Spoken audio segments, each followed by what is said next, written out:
అందరికీ నమస్కారం అండి. ఈ బైబుల్ అనేది మన ఒక దేశంలో చాలా ప్రచురం చేస్తున్నారు.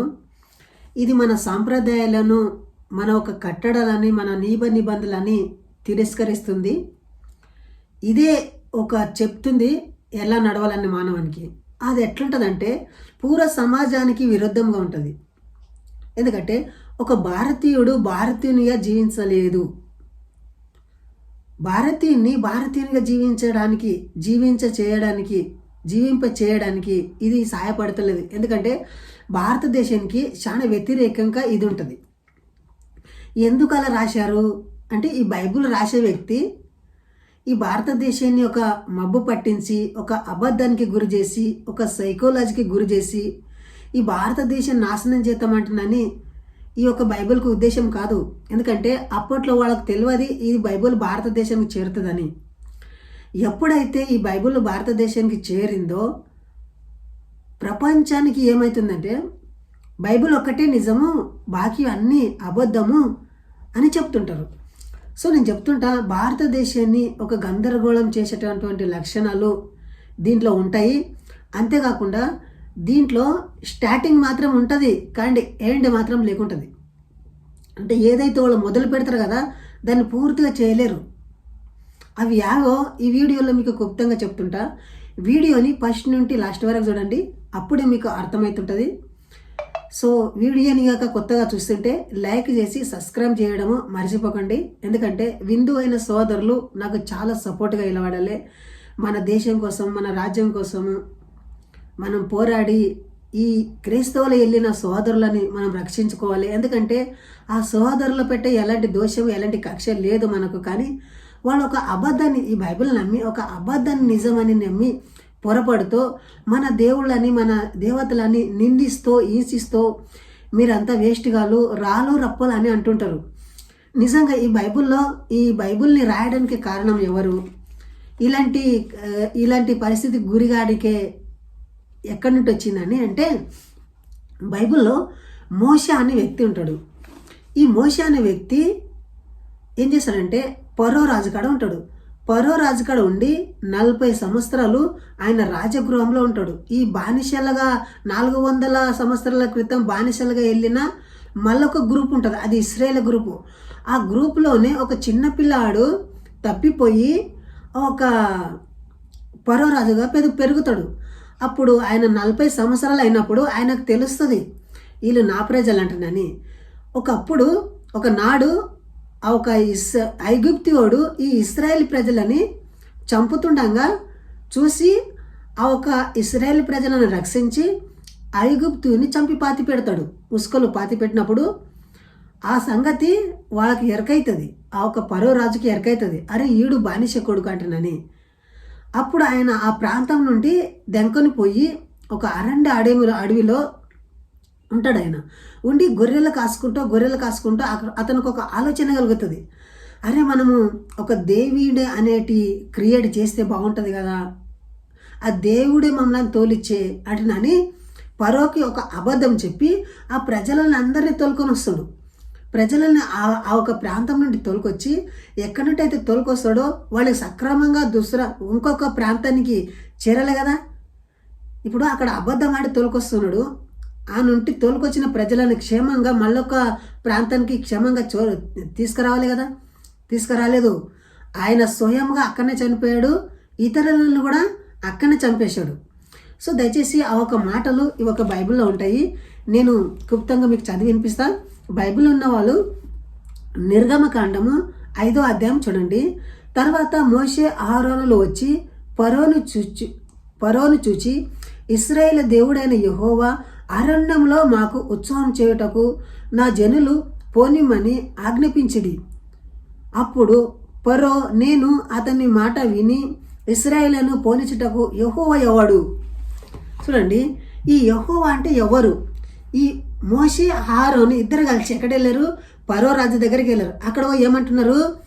రాజుకు అంటున్నారు, మా దేవిని ప్రార్థన చేయుటకు, మా దేవిని ఆరాధించటకు, మా దేవిని బలి అర్పించడానికి, మా దేవినికి మొక్కుబడులు చెల్లించడానికి 3 దినములంత దూరం పోతాం. మీరున్న ప్లేస్ నుండి 3 దినములంత ప్లేస్ దూరం పోయి అక్కడ మా దేవునికి బలి అర్పించి మళ్ళీ నీకు దగ్గర వచ్చి నీకు సేవ చేస్తామని ఒక అబద్ధాన్ని క్రియేట్ చేస్తున్నారు. వాళ్ళ ప్లాన్ ఏంది? అక్కడనే పారిపోవాలి అని ఒక ప్లాన్ తోటి వాళ్ళు అదొక క్రియేట్ చేసిండ్రు. సో అప్పుడు మోసే ఫరో ఏమంటాడు, ఆ దేవుడు ఎవడు? ఆ దేవుడు నాకు తెలియదు, నీ ఇంతకుముందు ఇక్కడ ఉన్నావు మాకు చెప్పడుండే కదా. అంటే అంతకుముందు 40 సంవత్సరాల క్రితం అక్కడ ఉండేవాడు మోసే, అప్పుడు ఎవరు చెప్పలేదు. పోనీ అక్కడ ఉన్న ప్రజలన్నా ఆ ఫరో రాజుకు చెప్పలే కదా, మా దేవుడు ఒక రోజు వస్తాడు మీ నుండి తోలకపోతాడు అని ఆ ప్రజలన్నా చెప్పలే కదా, చెప్పలేదు. ఆ ప్రజలకు కూడా తెలియదు, ఇశ్రాయేలు ప్రజలకు కూడా తెలియదు యెహోవా దేవుడు అని. సో మోసే కూడా అంటాడు, ఏమంటాడు దేవునికి, దేవా నీవెవరని చెబుతాం అతనికి. దేవుడు వచ్చి అంటే ఒక సాక్ష్యం చెప్తాడు. ఈ రోజులలో కూడా చాలా అబద్ధ సాక్ష్యాలు చెప్తుంటారు కదా, దేవుడు నాకు కళలు వచ్చే, పండుకున్నప్పుడు వచ్చే, లేచినప్పుడు వచ్చే, నాకు దర్శనం ఇచ్చి అంటారు కదా. అట్లా మోసే అక్కడ ఎవరు లేరు చుట్టుపక్కల క్రియేట్ చేసుకున్నాడు. దేవునికి అంటాడు, దేవా నువ్వు నన్ను పొమ్మంటున్నావు, ఎక్కడ? ఇశ్రాయేలు ప్రజల దగ్గర నన్ను పొమ్మంటున్నావు. మరి అక్కడ వెళ్ళినప్పుడు వాళ్ళు నన్ను అడుగుతారు కదా, దేవుడు ఎవరని అంటే నేనేం చెప్పలే అని అంటారు. నిజంగా దేవుడు ఎగిన మునిపి గుర్తుంటే మోసే కూడా అంటున్నా, నిజంగా నీ చెప్పేది మీ దేవుడు ఉన్నాడు అని ఒప్పుకుంటుండే. ఆయన ఒప్పుకోలేదు, ఇక్కడ మోసే కూడా ఒప్పుకోలేదు. తర్వాత మోసే యెహోవా అని చెప్తాడంట. అప్పుడు అక్కడికి వెళ్ళి ఆ ప్రజలకు అంటాడు, ఆ ప్రజలకు ఏమంటాడు, అరే యెహోవా దేవుడు అడవిలో మాకు గొర్రెలు కాసుకుంటూ ఉన్నప్పుడు దేవుడు నాకు ప్రత్యక్షమయ్యే మిమ్మల్ని ఈ ఐగుప్తు నుండి విడుదల చేయడానికే నేను వచ్చినా అని అంటాడు. అక్కడ వెళ్ళడానికి కారణం ఏమిటంటే ఆయన ఒక శకున గణతకు పోయి విద్యలు నేర్చుకొచ్చాడు, మ్యాజిక్లు నేర్చుకొచ్చి ఏమంటాడు, మా దేవుని సామర్థ్యం చూస్తావా నా దేవుని సాక్ష్యం అంటానని ఆ ఫరో రాజు ఎదుట ఒక కర్రను పాడేసి పాముగా చేసిండు. సో అప్పుడు ఫరో రాజు ఏమంటాడంటే, అరే ఆ జుమ్మికులు మ్యాజిక్లు మాకు కూడా వస్తాయరా అంటానని వాళ్ళొక జనాలను పిలిపించి వాళ్ళతోటి కూడా ఆ జుమ్మికులు మ్యాజిక్లు చేసేసాడు. వాళ్ళు కూడా పాములు చేశాడు, వీళ్ళు కూడా పాములు చేశాడు. అంటే మొత్తానికి వాళ్ళని ఆ ప్రాంతం నుండి తీసుకొచ్చాడు. ఎక్కడ తీసుకొచ్చాడు? వేరే ప్రాంతానికి తీసుకొచ్చాడు. ఆ ఒక ప్లేస్ నుండి వేరే ప్రాంతానికి తీసుకొచ్చి అక్కడేం చెప్పాడు, నేను మా దేవునికి ప్రార్థన చేసుకుంటానని అబద్ధం చెప్పాడు కదా. అంతేకాకుండా వాళ్ళతోటి ఉన్న సొమ్ము అంతా తీసుకోరా అంటని కూడా చెప్తాడు దేవుడు అని క్రియేట్ చేస్తాడు. వాళ్ళ దగ్గర ఉన్న సొమ్ము బంగారు ఎండ అంతా తీసుకొని పారిపోండి మీరు అంటున్నాడు. సో నిజంగా దేవుడి లక్ష్యాలు ఉంటే అలా చెప్పాడు కదా.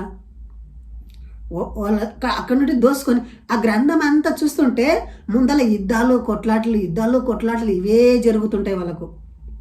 సో వాళ్ళని అక్కడ నుండి తీసుకొచ్చి మళ్ళీ వేరే ప్రాంతానికి వచ్చి ఒక అడవిలా నడవలేక ఉంటారు వాళ్ళు. మార్గాయసనం చేత ఆ మోసకంటారు, మోస ఆ జనులు ఎక్కడి నుండి అయితే వాళ్ళని తీసుకొని ఇక్కడ వచ్చా కదా, ఆ జనులు మోసకంటారు, మోస నువ్వు నీ దేవుడు కలిసి మాకు అబద్ధం ఆడితిరి.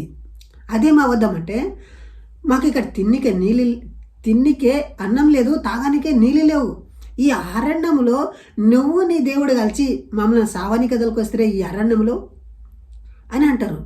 అప్పుడు మోసే దేవునికి ప్రార్థన చేస్తాడు. ఏమంటాడంటే, ఈ జనులు ఈ కాసేపు అయితే రాళ్లతో నన్ను కొట్టి చంపేసేట్లాకున్నారు, నువ్వే ఏమైనా మిరకాలు చేయంటానని దేవునికి ప్రార్థన చేస్తే దేవుడు ఏమంటాడంటే, నువ్వు పక్కకు జరుగు అంటున్నాని మోసేని పక్కకు జరిపి తాపకరమైన సర్పములని ఆ జనులలోనికి పంపుతాడు.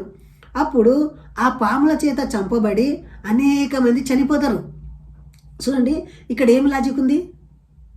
అక్కడ నుంటేమో వారి దగ్గర నుండి మీకు వేరే దేశం చూసిస్తానే అక్కడ మోసం చేసి తోలుకొచ్చి ఇక్కడనేమో చంపేసి.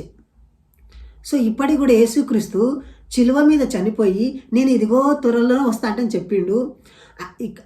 మత్తయి సువార్త 24వ అధ్యాయంలో ఆ చరిత్ర ఉంటుంది. అక్కడ ఏమన్నాడంటే, ఇక్కడ నిలిచి ఉన్న వారిలో కొంతమంది ఉంటారు, అంటే ఈ తరం గతింపక ముందే నేను వస్తా అని స్పష్టంగా చెప్పిండు. ఇప్పుడు ఇంచుమించు 2000 సంవత్సరాల క్రితం అది జరిగింది. ఎన్ని తరాలు గతించిపోయాయి, ఇంకా రాలేదు ఆయన. నేను ఒక చెప్పేది ఏమిటంటే, నిజమైన మాట చెప్పాలంటే, మనం అందరం చనిపోతాము కానీ ఆయన రాడు. ఆయన వస్తాడు అని ఒక ట్రాన్స్లో ఉంటారు, ఒక అవివేకంతో ఉంటారు, ఒక అవిశ్వాసంతో ఉంటారు. ఆయన వస్తాడు అంటున్నాని ఆయన రాడు, ఆయన ఎప్పటికీ రాడు. కాబట్టి మన అందరం కూడా ఒక నిర్ణయం తీసుకున్నలే. మన దేశం కోసం పోరాడిన మంచి మంచి భక్తులు ఉన్నారు, వాళ్ళ గురించి ధ్యానించుకొని మంచి జ్ఞానం పొందుదామురి. సో సమాజానికి దగ్గర ఉందామురి, అందరం కలిసిమెలిసి ఉందామురి, సోదర భావంతో కలిసి ఉండమురి.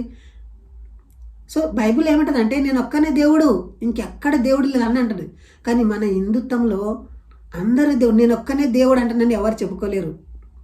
సర్వ సృష్టిని చేసిన దేవుడు, సర్వ సృష్టిలో ఉంటాడు దేవుడు అని భావిస్తుంటుంది. ఇంకొకటి సర్వే జన సుఖీ భవ అని మన ఒక హిందుత్వం చెబుతుంటుంది. బైబిల్ మాత్రము నేను తప్ప వేరే ఒక దేవుడు లేదంటే చెబుతుంటుంది. సో ఇంతవరకు ఈ వీడియో చూసినందుకు జై హింద్, వందే మాతరం.